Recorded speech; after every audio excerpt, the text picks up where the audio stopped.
Hello hi అండి, welcome to my channel.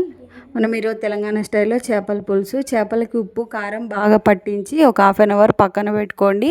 ఆలోపు మనం మెస్లలో 2 చెంచాల ఆయిల్ వేసుకొని సన్నగా తరిగిన 4 ఉల్లిగడ్డలు వేసి బాగా వేగినాక అల్లం వెల్లుల్లి పేస్టు, పసుపు, 2 చెంచాల కారం వేసి మళ్ళీ ఒకసారి బాగా కలుపుకోండి. కొద్దిగా చింతపండు కూడా నానబెట్టుకోండి ఇది వేగేలోపు.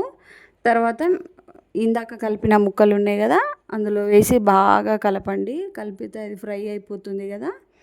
తర్వాత ఇందాక మనం నానబెట్టుకున్న చింతపండు ఉంది కదా, దాన్ని ఒక 2 కప్పుల రసంని నేను తీసుకున్నా, అది వేసి బాగా కలపండి.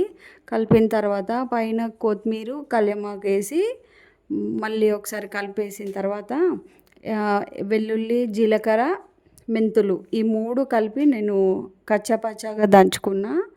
మిక్సీ పట్టద్దు, టేస్ట్ రాదు. ఇందులో ఆనియన్ కూడా చేయొచ్చు, బాగుంటుంది.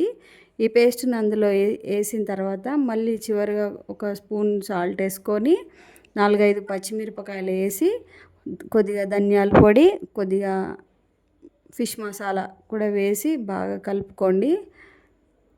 మనకు వేడి వేడి చేపల పులుసు రెడీ.